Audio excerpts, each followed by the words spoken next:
find myself trying to imagine all kinds of things all the time, and I get a kick out of it, just like a runner gets a kick out of sweating. I get a kick out of thinking about these things. I can't stop.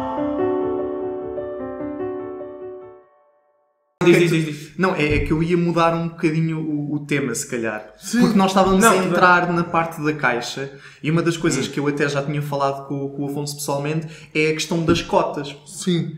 Tu queres pronto, contextualizar-nos relativamente a isso e qual é que é a tua opinião? Eu sei que tu já mudaste de opinião algumas vezes, então é interessante. Eu entrei na caixa já a propósito a partir de numa espécie de agência que trata da empregabilidade das pessoas com deficiência. E hoje em dia, até com a nova lei que há, uma nova lei em que diz que as empresas têm que ter X% de pessoas com deficiência, portanto, eles têm muita gente para colocar pessoas com deficiência porque as empresas querem. E a questão das cotas que o Miguel estava a falar. Eu no início era um bocado contra as cotas, porque via a coisa de muito condescendente, muito... Coitaditos. Mete-os lá aqui. Pronto. Mas à medida que o tempo foi passando, eu acho que mudei um bocadinho de opinião. Ou seja,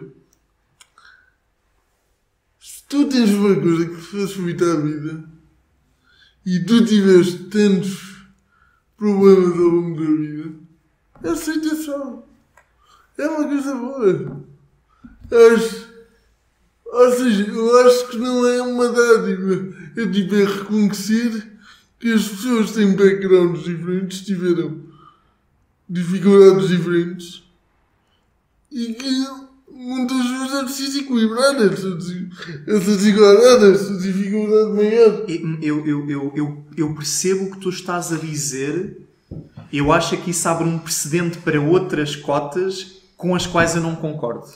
E deixa-me só fazer um comentário relativamente a isso. Eu acho que e a tua perspectiva é super interessante e eu, de certa forma, para o caso das pessoas com portadoras de deficiências, eu concordo absolutamente. Porquê? E isto acho que nós até falámos por chamada e eu próprio falei contigo, que é... E tu também me deste esta perspectiva, se não me engano, que é, por mais que tu tentes desempenhar a mesma tarefa, tu tens todas as capacidades intelectuais para a fazer, mas existe sempre uma barreira motora, física, que te impede de ter automaticamente a mesma performance que uma pessoa que não tenha deficiência. E isso não faz de ti um mau profissional. Aliás, se formos a ver, até faz de ti um melhor profissional. Porque tu tens que empregar muito mais esforço e dedicação para teres os mesmos resultados que outra pessoa. Não pela questão intelectual, mas pela questão motora. Então, eu acho que haver as cotas e os benefícios é justificado por causa disso. Mas só nesta situação, porque aquilo que tu estavas a dizer dos backgrounds diferentes e não sei o quê, abre o precedente para cotas, por exemplo, para, sei lá, pessoas de etnias diferentes ou de condições socioeconómicas diferentes, mulheres, com a qual... Eu não sei, tipo, a minha opinião pode mudar, mas neste momento eu não acredito que seja algo inerentemente bom. Eu vou... Fala. Não, só linkando tipo as tuas duas perspectivas, porque tu disseste que ao início achavas um pouco condescendente por causa da questão da pena. Sim. Coitadinho, toma lá isto. Essa tua perspectiva eu acho que continua correta e válida, mas não entra em conflito com o facto de ser legítimo dar a ver essas cotas à mesma. O que é que eu quero dizer com isso? Não é que as cotas devam ser dadas por pena, porque ele já sofreu XPTO, então merece isto. É por causa daquilo que ele está a dizer. É porque tu tens uma condição que, por natureza, faz com que... Uma condição motora que, por mais competente aqui que tu sejas... tu tens uma condição motora que te limita de certa forma. E as pessoas não devem, em circunstância alguma, dar-te uma posição, e não o fizeram de certeza, porque tu tens capacidades, não te devem dar uma posição, um cargo, ou seja lá o que for, por pena. Não devem. Isso é errado, na minha opinião, estás a ver? Eles devem dar por causa das tuas competências, tentando sempre ao máximo remover o preconceito de que alguém com uma deficiência motora não é tão competente quanto outras. Sabes que eu... Ou seja, é o que tu disseste basicamente. Eu vou mais... Eu comecei a pensar nisto e comecei a ir um bocadinho mais longe. Uma das coisas que me fez começar a apoiar cotas é que comecei a achar que o trabalho... Nós vemos o trabalho como algo produtivo, como algo de produção para a humanidade. E o trabalho não é só isso. O trabalho tem uma componente social.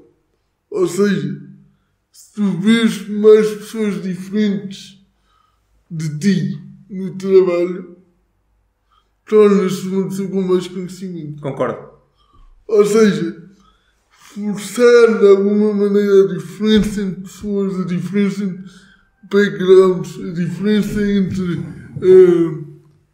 no final até acaba de ser mais produtivo.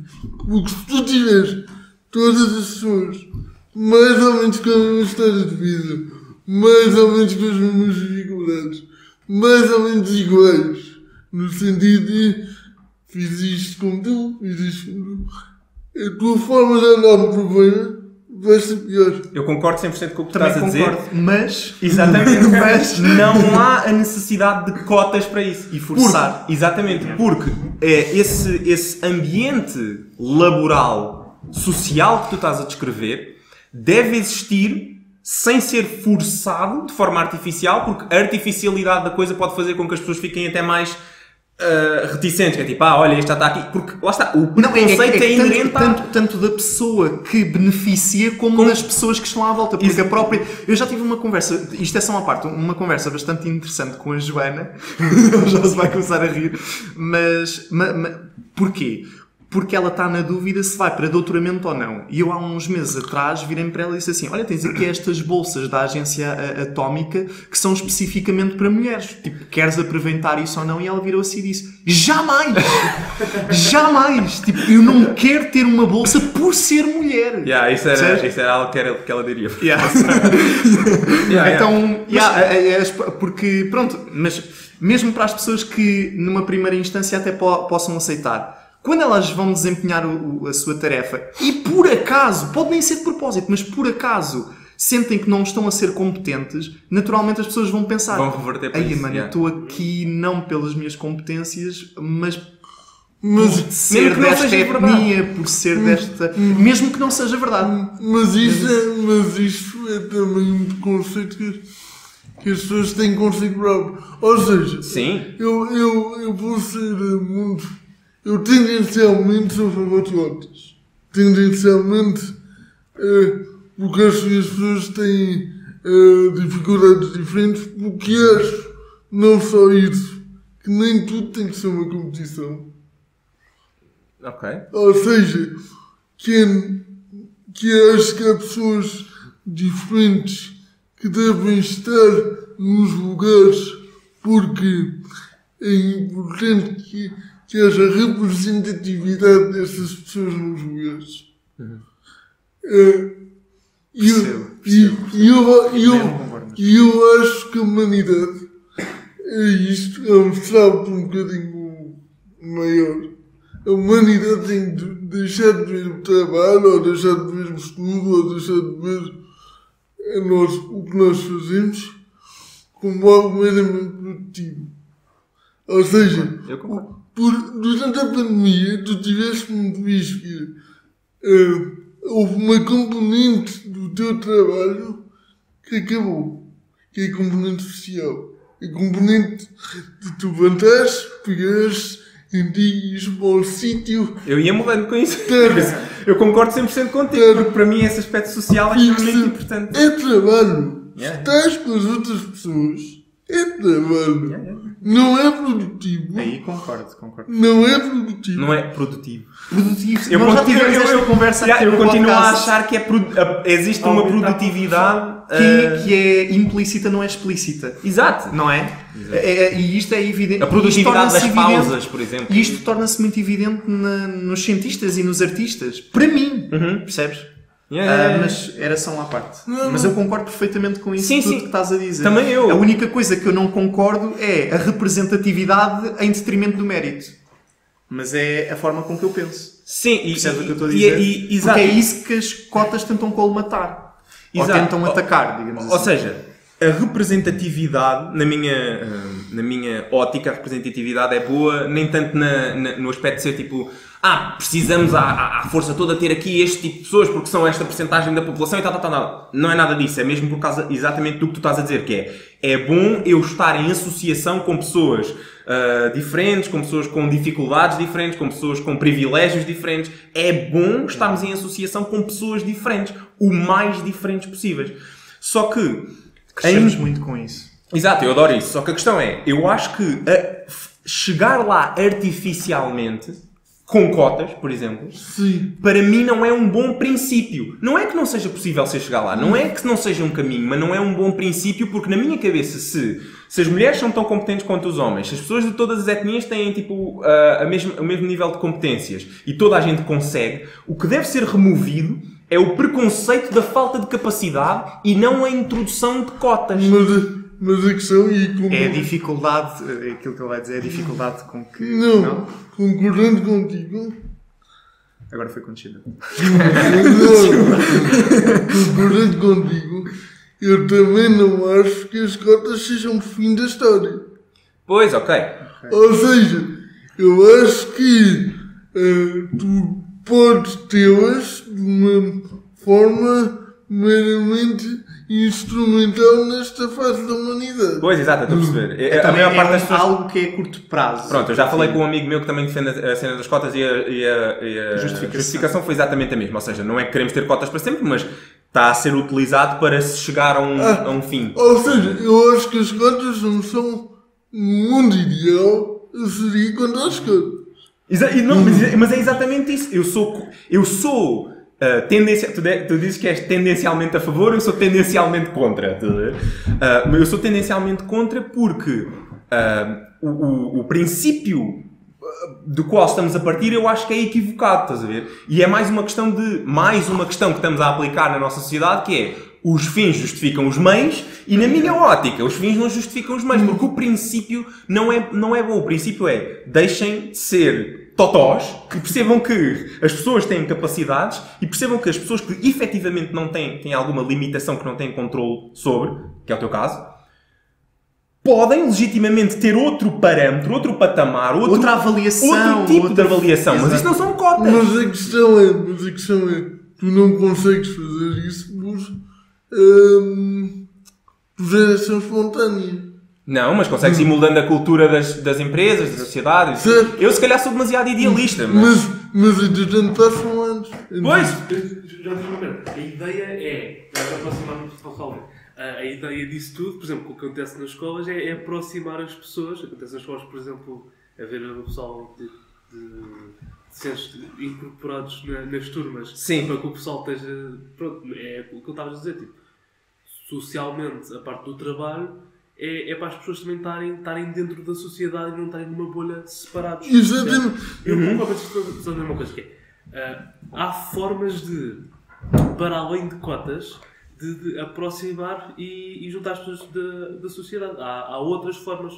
Tens desporto, cultura, quando tu consegues, o caso, por exemplo, da escola, eu não estou a dizer necessariamente que as cotas são uma má ideia, mas a cena é sempre, a forma do Estado tentar resolver problemas é sempre com meter guita. Meter guita ou então forçar, e aqui a questão também Sim, é... ou forçar, implementar o eixo. Aqui a questão É ditar o que é bom, é o Estado a tentar ditar e a forçar. Quando nós utilizamos a lógica de que os fins justificam os meios, nós podemos estar a utilizar... Podemos estar a utilizar meios que provocam efeitos de segunda ordem que nós não estamos à espera. Quando não partimos de um princípio que é, por si só, valioso, e estamos à espera de que, tipo, ok, eu por este meio se calhar vou conseguir atingir aquilo. Então, e se tu segues esse meio e atinges uma coisa que não estás nada à espera? Se atinges um meio que é tipo, chegas a uma sociedade em que as pessoas são ainda mais preconceituosas. Pode acontecer. E deixa-me só dizer que o que me veio à cabeça... Eu acho que se verifica cada vez mais. Não é? O pior que pode acontecer, se calhar eu exagero, mas do lado das cotas, depois esta pessoa pronto, só está aqui por isto. Se alguém que não te conhece de lado nenhum, tu vais dizer que tens mestrado em ciência ou física. Há pessoas que se calhar acham se calhar foi ajudado ou não tem tanto mérito, o que é ridículo, exatamente o oposto, mas se calhar a ideia que as pessoas têm quando existe essas, entre aspas, ajudas, podem que... Mas sabes? Desvalorizar a conquista. Desvalorizar, mas não é desvalorizar, mas de forma social. Se tu dares, por exemplo, é uma coisa, por exemplo, com as cotas com as mulheres. Se tu tentas implementar artificialmente esse tipo de coisas, as pessoas sabem e depois vai para o subconsciente delas e depois elas acreditam que as pessoas estão ali não por mérito, mas porque foi implementado que assim deve ser. Mas eu percebo o que tu dizes. Eu acho que em Portugal e nos países onde isso aconteceu, as cotas para mulheres foram uma conquista enorme. Acho que tu tens cotas, que está o problema não é as cotas, o problema é como olhas para elas. Percebes? Eu percebo, eu não sou necessariamente O problema é as cotas aumentam o preconceito se tu deixares. Mas lá está, ou seja, vai sempre ter de haver um momento em que nós temos de adressar o problema em si. E o problema em si não é adressado com cotas, porque o problema em si é o preconceito. Porque tu tendo as cotas ou não, o preconceito há de continuar lá. At some point tu vais ter de adressar o preconceito. Claro. E na minha ótica, por mais que demore mais, eu percebo o que estás a dizer, entretanto passam-se anos e as pessoas isto e aquilo. Eu acho que é um fundamento mais sólido para que a longo prazo seja uma melhor forma de mudar a sociedade para melhor. É chato porque as pessoas que estão agora se calhar vão ter de esperar mais, não vão colher dos frutos desta mudança tão rapidamente, mas eu acho que o fundamento vai estar assente num alicerce mais sólido. Mas sim. E isto pode ser visto como algo condescendente, até porque nós não sofremos com isso. Sim. Também existe outra perspectiva. Eu não me importo com isso. Eu acho que, por exemplo, nas cotas raciais, eu acho que não é normal ou não devia ser normal. E isto aconteceu na faculdade e acontece agora na Caixa Geral de Depósitos. As únicas pessoas negras que eu vejo que estão a trabalhar lá estão nas limpezas. Em vários. E não somos as negras mulheres. Exato. Sempre. Independentemente. Ou seja, não sei até que ponto é que todas as pessoas negras mulheres não têm mérito suficiente para... Se calhar é uma coisa específica delas. Há algo mais profundo do que isso. E tu sabes o que é. É pobreza. Claro. É pobreza. Tem a ver, pois, exato. Mas eu acho... E nós também, é aqui importante dizer, eu não sou nacionalista, mas sou bastante patriota. Posso dizer isso. Eu não. E acho que... Sério. Mas também devo dizer que se calhar se existe tanta... Não é se calhar, evidentemente. Se existe tanta população negra que hoje em dia se apresenta num estado de pobreza percentualmente maior do que outras etnias, brancos, é porque Portugal também tem ali um cunho um bocadinho negativo. Na minha opinião. Sim. E acho que dessa forma... E eu acho que isto não é para... Ou seja, isto não... Ou seja, nós, com a nossa intervenção colonial em África, infelizmente, se calhar não, nem sempre, e embora fomos dos primeiros países a abolir a escravidão, se não me engano, nem sempre foi o caso. E, portanto, existem ainda algumas gerações de pessoas negras que acabam de forma indireta a sentir um bocadinho esse passado histórico que Portugal, infelizmente, nesse sentido teve. Mas isto era só uma observação, era só uma descrição. Eu não quero concluir nada disto.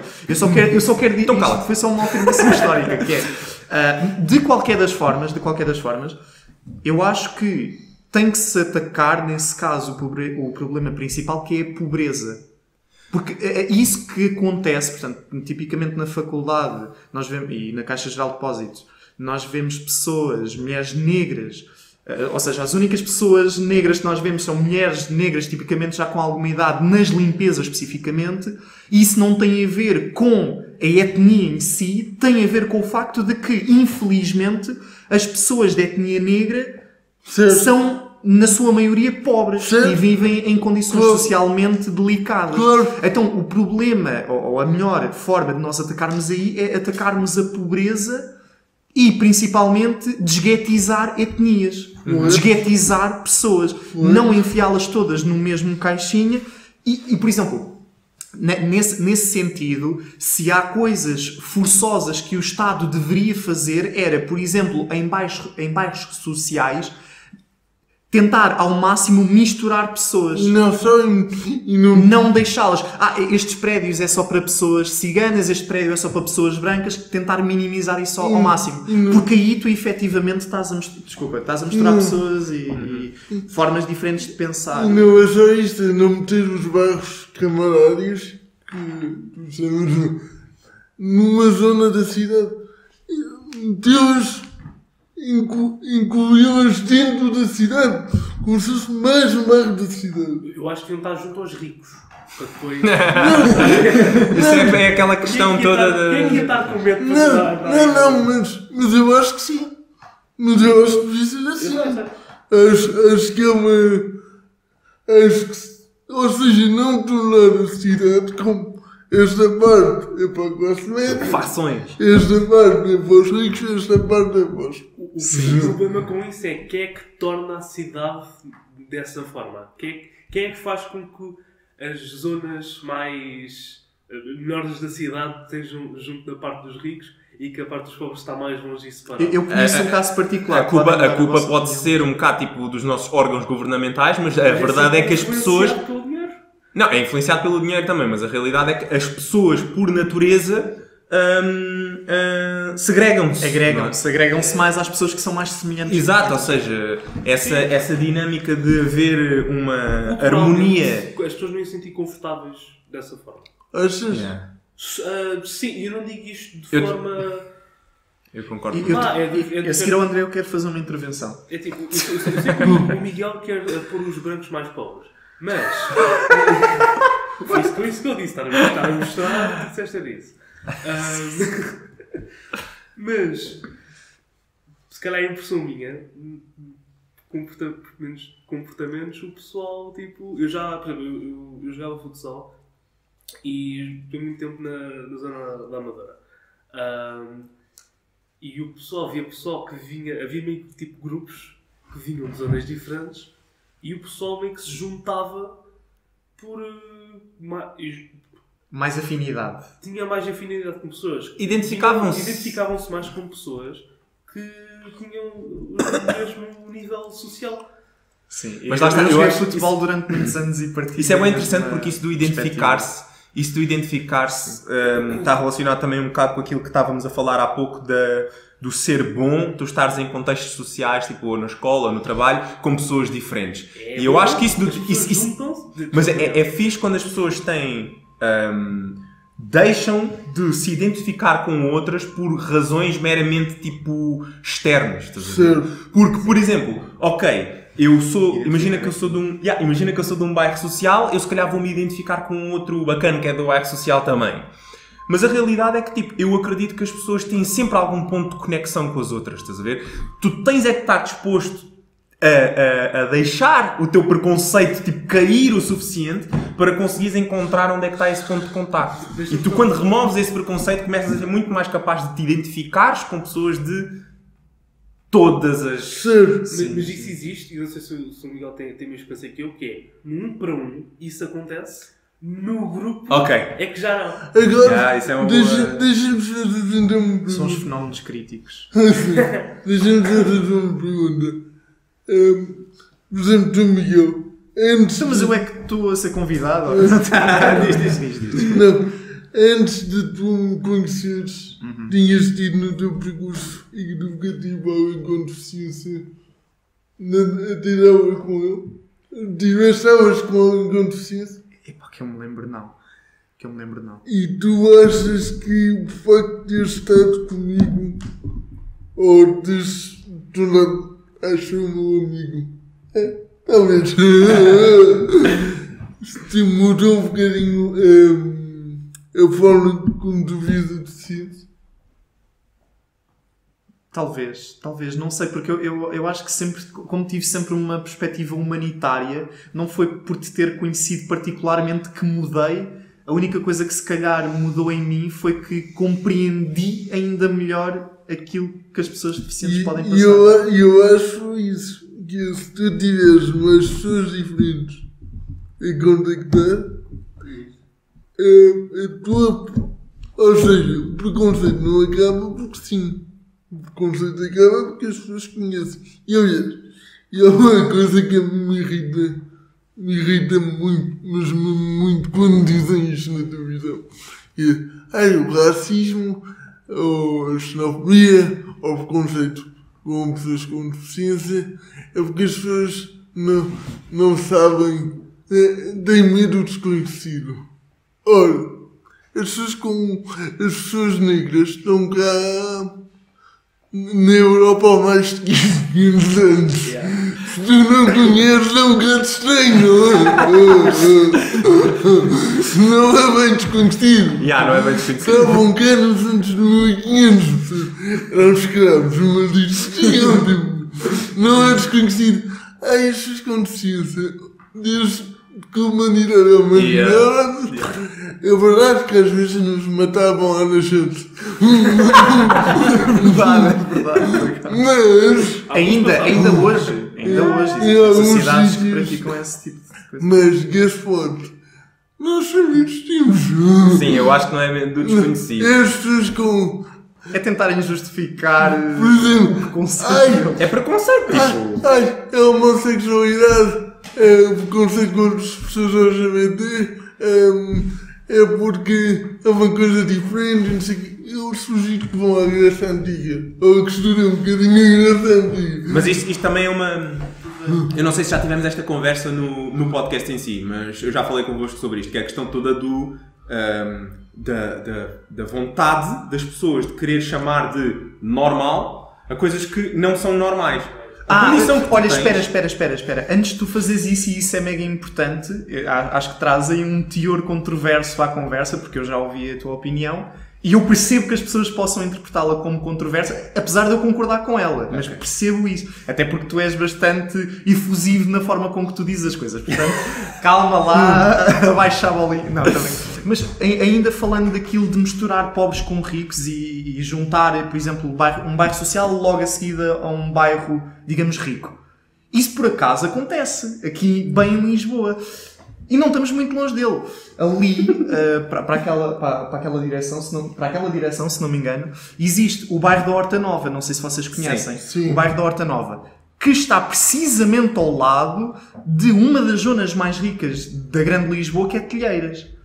E a verdade é que pode ser o meu sentimento, mas eu passo por ali muitas vezes, tanto de carro como de transportes públicos.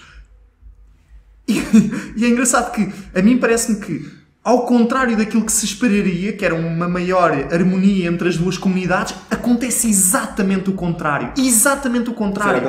As pessoas do bairro social juntam-se muito mais ali na zona e as outras, não fazem ideia. Tipo, não entram por ali porque têm medo de ser roubadas. O que pode não acontecer, percebes? Mas não sei. Eu vim para aqui eu vivo e vim para aqui da freguesia mais desigual e mais diferente de Lisboa, que é os Oliveiros. Os Oliveiros são gigantes, se calhar a maior freguesia de Lisboa, muito grande os Oliveiros. Pois é mais no nível social. E o nível social entre a classe média e alta e os bairros sociais é gigante. Os Oliveiros são muito desiguais nesse sentido. E eu acho que por um lado, a arquitetura da freguesia faz com que haja guetos. Ou seja, nós temos o bairro, que é o bairro da saúde, é um bairro camarário, onde estão os ciganos, que é afastado do resto da freguesia. É muito engraçado isso. Mas, mesmo quando as pessoas mais pobres de outros bairros, dos Olivais, ou mesmo o meu bairro, que é o bairro da Encarnação, tem gente de classe média alta, mais velho, mas tem numa determinada zona, porque o bairro foi construído a seguir ao 25 de Abril, quando vieram os retornados. Ok. E a gente vai que tem muita idade e é muito pobre. E é muito, muito pobre. E o que eu noto é uma experiência um bocadinho diferente da vossa. Porque eu também esforço isso. E acho que nós às vezes não... Mas forças interiormente. Não é só isso. Ok. Desculpa. Eu acho que já te contei isto. Eu ultimamente tenho tentado deixar de ser uma pessoa que dorme naquele bairro para ser uma pessoa daquele bairro. Ou seja, eu vou ao café, eu vou ver o futebol que nós temos lá uma força de céu. Temos lá um campo de futebol e vou ver a equipa e tu percebes que quando tu entras como parte do bairro e não só como pessoa do bairro, essas diferenças bate. Eu acho que o problema não é... Eu acho que elas estão separadas. O problema não é a desigualdade que existe. O problema é anterior. As pessoas estão cada vez mais atomizadas. As pessoas vão... Concordo 100% com tudo o que As pessoas vão cada vez menos... Sentem-se cada vez menos para uma Comunidade. Nós deixamos de ter o hábito, por exemplo, ir ao café. O hábito de Ir à igreja. ir à igreja no limite. No limite. Não, o hábito de ir à igreja. Ou o hábito de ir... Ter um propósito comum. No fundo é Sim, isso. comunidade, né? Por Comunidade. exemplo, acho que eu tenho visto cada vez menos. Nós temos lá muitos jardins. E há cada vez menos gente nos jardins. E isso a mim faz muita confusão. Pois. Porque nós estamos totalmente atomizados. Porque para que é que foram jardins feitos, né? Porque nós, Gathering. ou quando estão lá, é tipo, estão, por exemplo, eu quando era novo, fazíamos muito isto, que era, Ótimo contra-argumento já agora.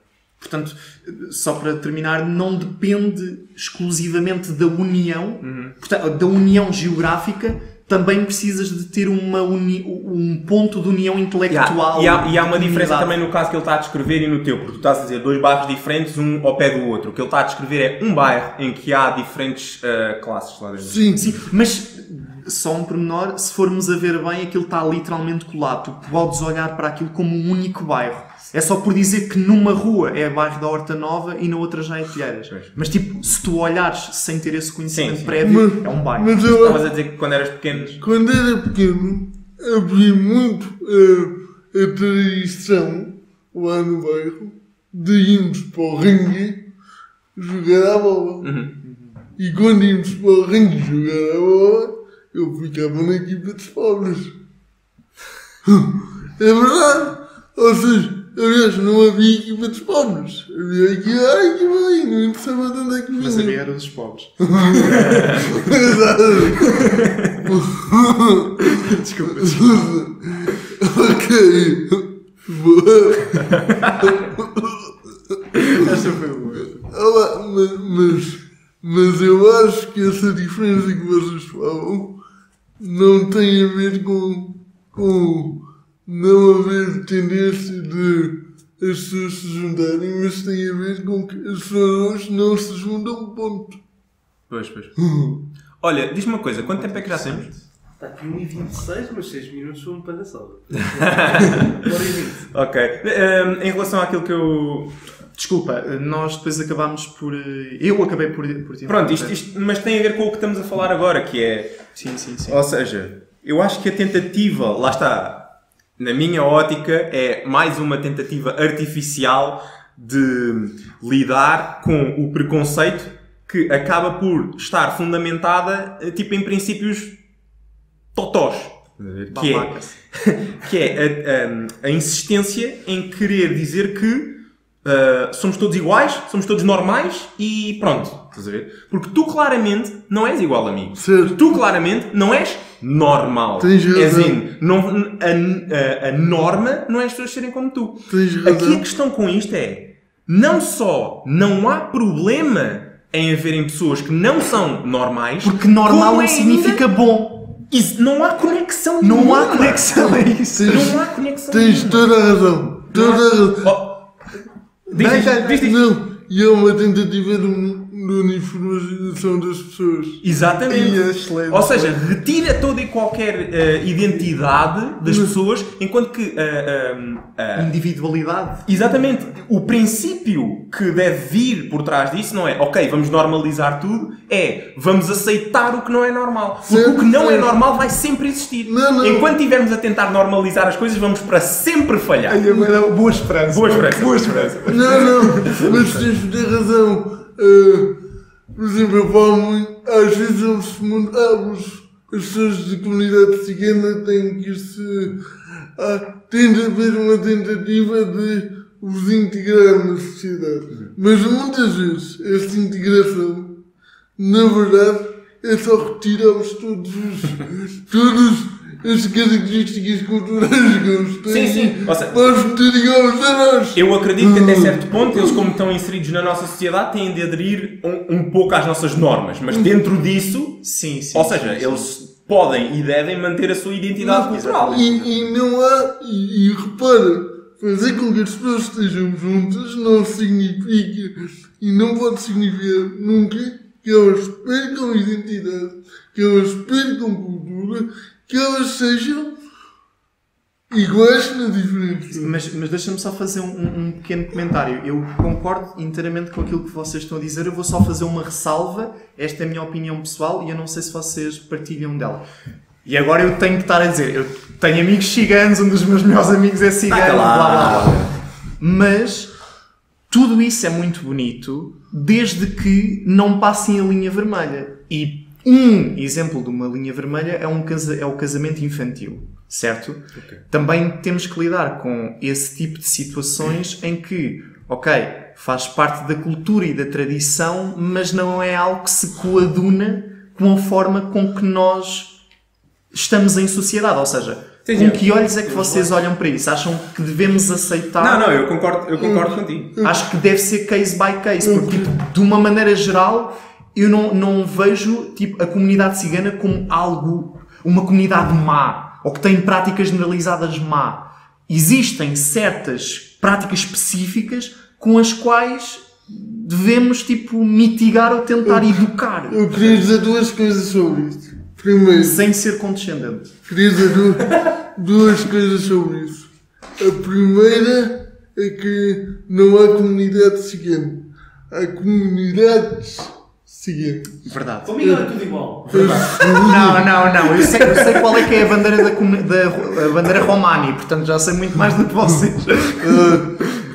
As comunidades ciganas são muito diferentes entre si. Ok. Porque, repara, como as pessoas não ciganas, uma pessoa do Porto é diferente de uma pessoa do Algarve. Uma pessoa cigana do Porto é diferente de uma pessoa cigana do Algarve. Tens toda a razão, é obrigado. Segundo, isso entra numa coisa que eu acabei por estudar em filosofia no 11º, que era a diferença entre relativismo e mútuo culturalismo.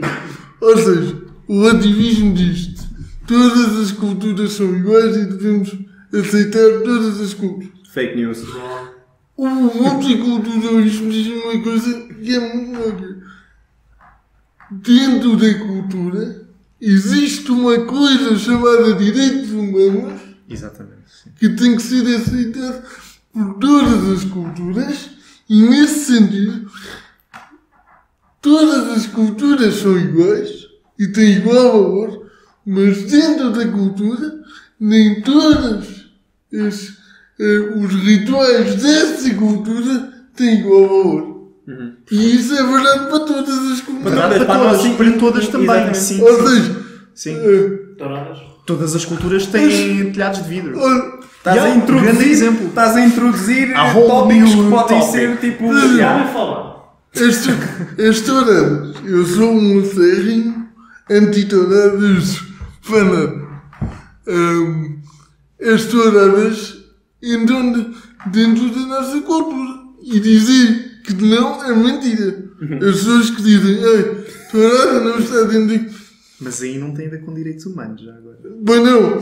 Tem a ver com direitos. Sim. Dos animais. Mas tu podes dizer que respeitas essa cultura, mas tendo em conta os direitos dos animais, essa prática dentro dessa cultura é errada e deve acabar. Os animais não têm direitos. Anyway.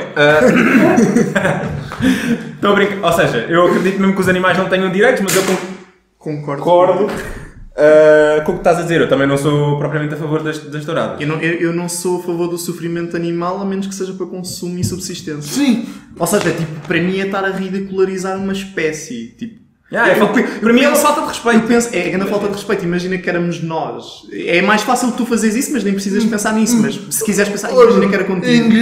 é engraçado isto que estás a dizer. Mas eu fui uma vez a uma tourada, uma vez na vida, em Miranda do Douro. Eu sou de minha família é de Miranda do Douro.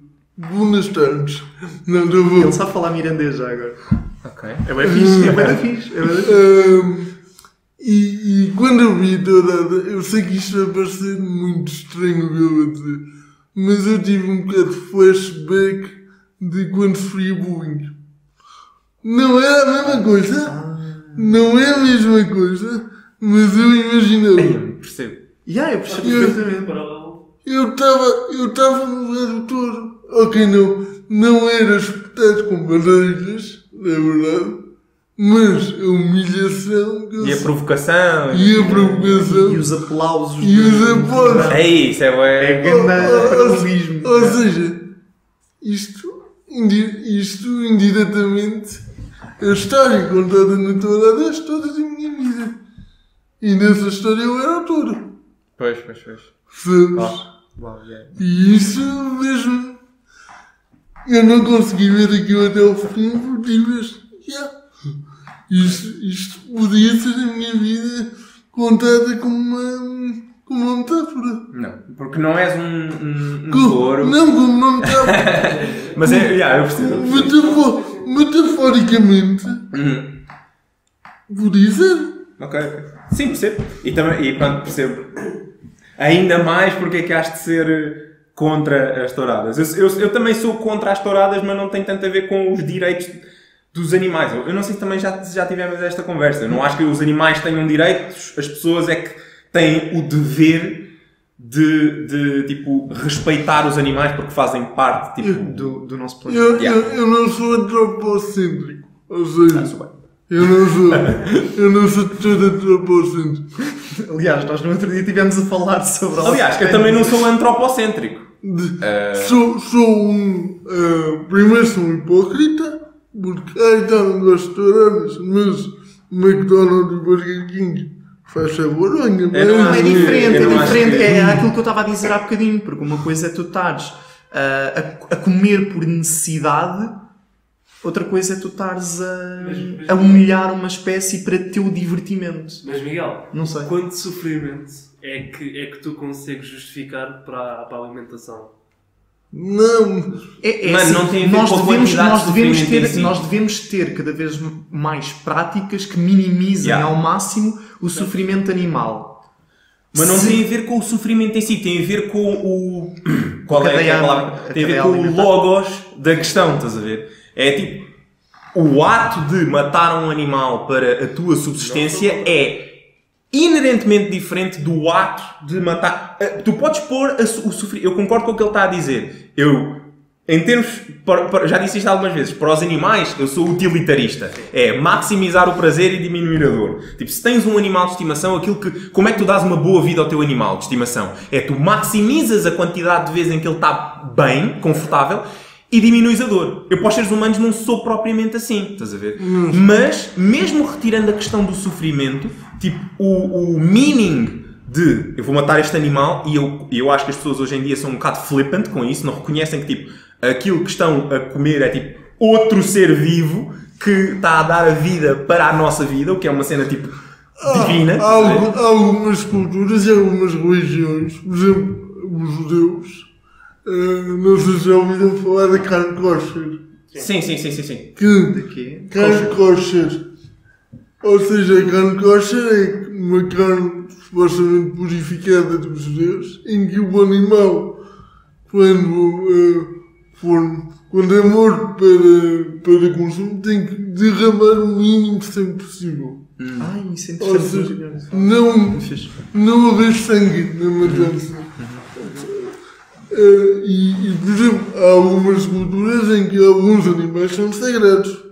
As vacas nem. As vacas ainda. Eu percebo o que tu queres dizer e por acaso até concordo, mas que isto é uma visão de um ser humano, percebes? E é uma coisa que... Mas nós não nos conseguimos desprender à nossa... Claro, não, é uma coisa que não conseguimos. E somos seres humanos, temos... Eu não sei se o ser humano tem mais responsabilidade que os animais, mas...